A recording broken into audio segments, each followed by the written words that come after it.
I'm Matt Bishar with REIT.com, and today we're looking at the macroeconomic outlook and its impact on commercial real estate. Joining me is Calvin Schnure, NAREIT Vice President of Research and Industry Information. So Calvin, the March employment report came out and it was quite a disappointment.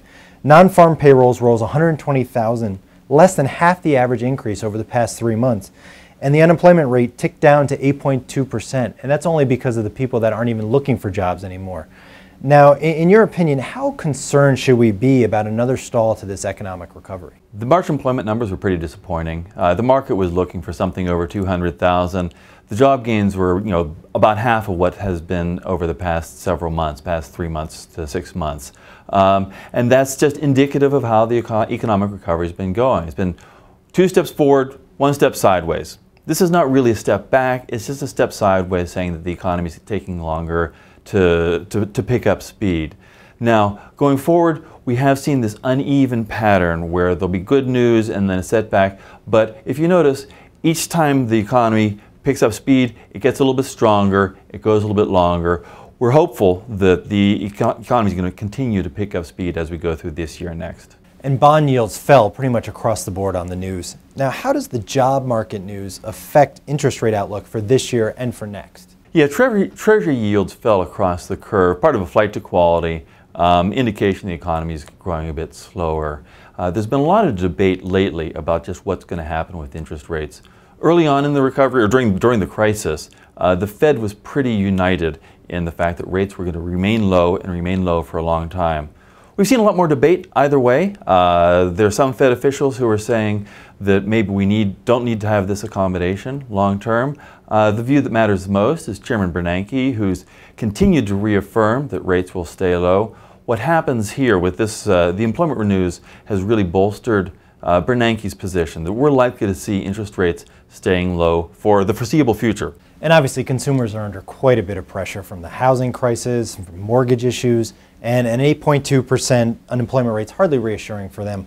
Now, what are the risks that the consumer segment struggles and that we see this economic recovery start to wilt? One of the other factors that's been driving the consumer spending has been the deleveraging. There's a lot of attention to deleveraging. Let's take a look at what's going on though. Consumer saving, which is the flip side of the spending, a higher saving rate helps you delever.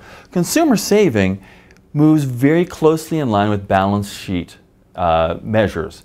The green line here is net worth as a percent of disposable personal income, or we flip the scale so that higher net worth is on the lower side here. So the higher their net worth, the less they need to save the future. And you can see that during the 1990s, most of the decline in the saving rate was associated with higher net worth. That's a rational response. Obviously, during the crisis, net worth fell a lot and savings rates rose quite a bit so that households can bolster their balance sheets. The key point here is the saving rate is in line with the balance sheets. What this means is that households are not nearly as fragile as they were 2 or 3 years ago. The household balance sheets have actually progressed pretty far in their restructuring. If we look at the next slide, there's another thing you can look at, the financial obligations, the debt service essentially. What are the debt service payments as a percent of disposable personal income? With deleveraging and also lower interest rates, the financial obligations ratio is the lowest it's been in 20 years. This is something that's really helping the consumer sector. So as the economic recovery continues, the consumers are not really robust, they're not leading any vigorous recovery, but they are well positioned to increase their spending. We don't see any need for household saving to rise. In fact, as the risks in the economy lessen as the recovery goes forward, you might even see consumer spending outpacing income. All right, Calvin, let's cut to the chase. So how does the latest job market news affect the commercial real estate market? Most direct impact of the consumer spending is obviously going to be on the retail sector.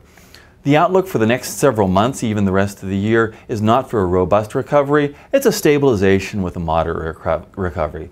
What that means is the retail property sector is going to see some stabilization with some improvement, but we're not going to see a real meaningful improvement in the retail sector until we see a bit more vigorous consumer recovery. That means you're still going to have fairly high vacancy rates. you're not going to have much rent growth at all until we get job growth back in the high 200,000s, until we see consumer spending really coming back. Now, it's important to keep in mind the timing here.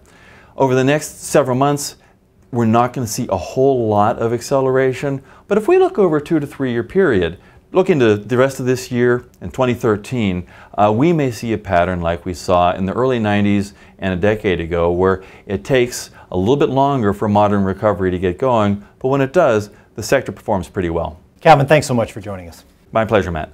For more on this and other REIT news and analysis, be sure to visit REIT.com.